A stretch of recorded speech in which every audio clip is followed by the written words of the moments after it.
दोस्तों अपने प्यारे भारत में टैक्स को लेकर के कई दिनों से डिबेट चल रहा है क्योंकि सरकार ने एक नया टैक्स का नियम लाया था। तो कुछ लोगों का कहना है कि पुराना वाला नियम अच्छा है, कुछ लोगों का कहना है कि नया वाला नियम अच्छा है। देखिए गाइस, ये वीडियो आपके लिए इसलिए इम्पोर्टेंट है क्योंकि आप सभी टैक्स भरते हैं। भले आपको लग रहा है कि आप टैक्स नहीं दे रहे हैं, लेकिन आप सब टैक्स देते हैं। चाहे आप जीएसटी के रूप में दीजिए, टैक्स के रूप में दीजिए या ITR के रूप में दीजिए, लेकिन आप सरकार को कर दे रहे हैं। तो आप में से बहुत सारे लोगों को ये भी नहीं पता होगा कि सरकार टैक्स कैसे लेती है, टैक्स का कैलकुलेशन कैसे किया जाता है। तो 10 मिनट भी नहीं लगने वाला है, इस चीज को समझ लीजिए, जिंदगी भर आपके काम आएगा कि सरकार टैक्स कैसे लेती है। और अभी जो देश में मुद्दा चल रहा है कि पुराना टैक्स सही है या नया टैक्स सही है, इसका कैलकुलेशन कैसे करें, आइए समझते हैं सब कुछ आसान भाषा में।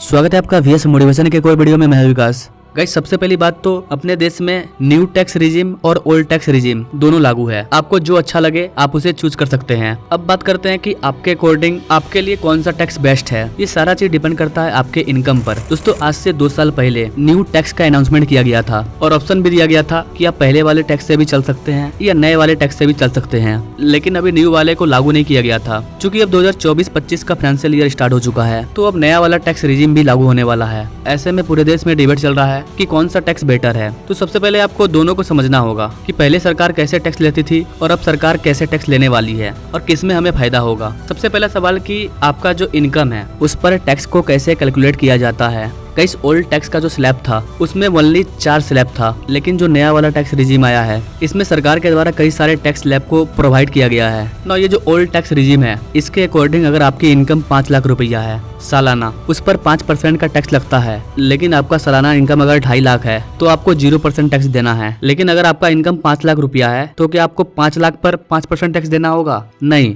ऐसा नहीं होता है। अगर आपका 5 लाख रुपया इनकम है तो उसमें से 2.5 लाख रुपये पर 0% टैक्स लगेगा। अब बच गया आपका 2.5 लाख रुपया, उस पर आपको 5% टैक्स लगेगा। जो भी टैक्स होता है वो 0 से चलता है। शुरुआत के 2.5 लाख पर आपका 0% टैक्स लगेगा। उसके बाद 2.5 लाख से 5 लाख के बीच में जो भी आपका इनकम होगा उस पर 5% का टैक्स लगेगा। अगर 5 लाख से 10 लाख रुपया आपका इनकम है तो आपको 20% टैक्स देना होगा। इसका भी कैलकुलेट का तरीका अलग है। मान लीजिए आपका इनकम 7 लाख रुपया है तो आपका जो 5 लाख रुपया है उसके लिए आपको 5% ही टैक्स देना है। उसके बाद जो 2 लाख रुपया बचा उस पर आपको 20% टैक्स लगेगा क्योंकि वो 5 लाख से ज्यादा हो गया। तो सिंपल लैंग्वेज में क्या हुआ, अगर आपका 7 लाख रुपया इनकम है तो 7 लाख रुपये के इनकम में 2.5 लाख के लिए आपको 0% टैक्स देना है। अब 2.5 लाख से ऊपर उठिए, 2.5 लाख से 5 लाख तक के बीच में आपको 5% टैक्स देना है। 5 लाख में आपका 2.5 लाख का 0 टैक्स लगा तो आपको टैक्स पे करना पड़ा 2.5 लाख का, जो कि 12,500 रुपया होता है। अब आपका इनकम 7 लाख रुपया था तो आपके पास बच गया 2 लाख, तो उस 2 लाख रुपये के लिए आपको 20% टैक्स देना होगा क्योंकि आप 5 लाख से ऊपर आ चुके हैं। तो 2 लाख का 20% होता है 40,000 रुपया। इस तरह से आपका टोटल टैक्स हो गया 52,000 रुपया। अगर आपका 7 लाख रुपया इनकम है तो 52,500 रुपया आपको सरकार को टैक्स देना होगा।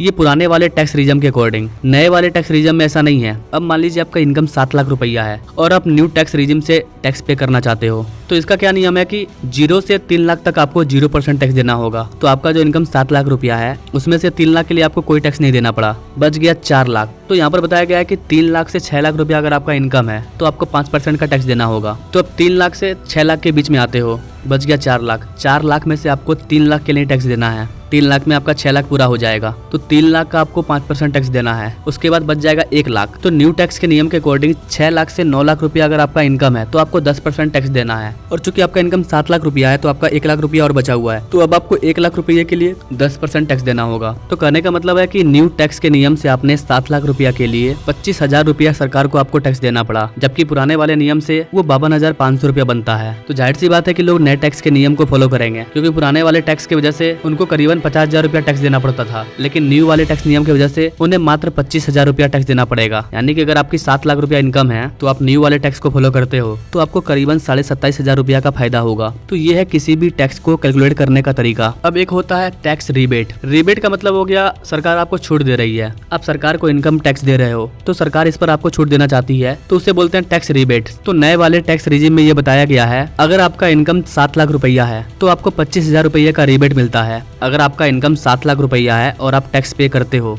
तो आपको 25,000 का छूट मिलेगा। अब यहाँ पर समझिए, अगर आप 7 लाख रुपया कमाते थे तो आपको न्यू वाले टैक्स के अकॉर्डिंग 25,000 रुपया पे करना है और 25,000 का आपको छूट भी मिल गया तो आपका टैक्स हो गया 0 रुपया। अब जरा सा आप सोच करके देखिए कि नया वाला टैक्स नियम कितना अच्छा है। 7 लाख रुपया आपकी इनकम है, आपको 0% टैक्स देना पड़ेगा। तो सरकार इस तरह से आम लोगों को फायदा देना चाहती है, इसलिए सरकार न्यू टैक्स के नियम को लेकर के आई है। सालाना 7 लाख रुपया कमाना आम बात है, आम आदमी कमाते हैं। तो ऐसे केस में जो 7 लाख रुपया कमा रहे हैं उनको 0% टैक्स देना होगा। 25% टैक्स देना है, लेकिन 25% का छूट भी दे रही है सरकार, तो वो टैक्स हो जाता है 0%। पुराने वाले टैक्स रिजीम में सरकार 5 लाख तक के लिए 0% का टैक्स लेती थी, क्योंकि 12,500 रुपया टैक्स आता था और सरकार 12,500 का छूट भी दे देती थी। इस हिसाब से सरकार 5 लाख रुपया इनकम पर 0% टैक्स लेती थी। लेकिन नए वाले टैक्स नियम में सरकार 2 लाख का आपको और ज्यादा फायदा दे रही है, 7 लाख रुपया पर आपको 0% टैक्स लगेगा। तो आई थिंक गाइस ये डाउट क्लियर हो गया होगा कि कौन सा इनकम टैक्स आपके लिए ज्यादा फायदेमंद है। ना आम आदमी के लिए तो ये चीज ठीक था, लेकिन क्या ये अमीर व्यक्ति के लिए ठीक है? जो व्यक्ति का इनकम 7 लाख से ज्यादा है, 8 लाख, 10 लाख, 15 लाख, 20 लाख, क्या उनको फायदा होगा इससे?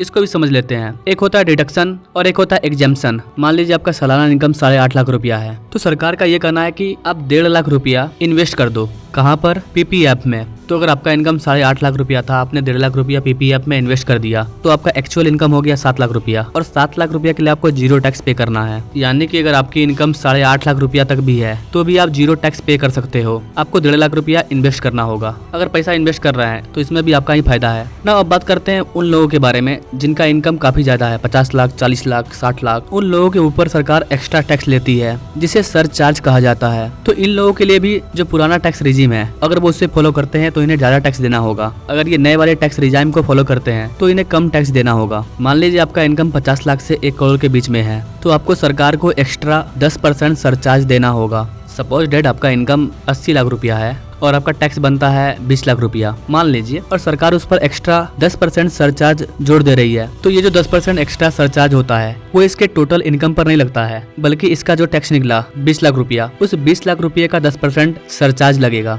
अगर आपकी इनकम 1 करोड़ से 2 करोड़ रुपया है तो आपको 15% का टैक्स देना पड़ेगा। अगर आपका इनकम 20 करोड़ से 50 करोड़ रुपया है तो आपको 25% का टैक्स देना पड़ेगा। लेकिन अगर आपका इनकम 50 करोड़ से ज्यादा का है तो आपको पुराने वाले टैक्स में 37% का टैक्स पे करना पड़ता था, लेकिन नए वाले टैक्स रिजिम के अकॉर्डिंग आपको 25% ही टैक्स देना पड़ेगा। तो नए वाले टैक्स में लोगों को काफी ज्यादा फायदा है। तो आई होप कि गाइस आप समझ चुके होंगे कि पुराना वाला टैक्स आपके लिए सही है या फिर नया वाला। तो आपको कौन सा टैक्स रिजिम अच्छा लगा, और क्या आप 0 टैक्स के अंदर आते हैं या फिर आपको टैक्स पे करना पड़ता है? कमेंट करें। और ऐसे लेटेस्ट अपडेट के बारे में जानने के लिए हमारे चैनल से जो जुड़े। Now thank you for watching. मिलते हैं अगले वीडियो में एक नई जानकारी के साथ। तब तक के लिए जय हिंद।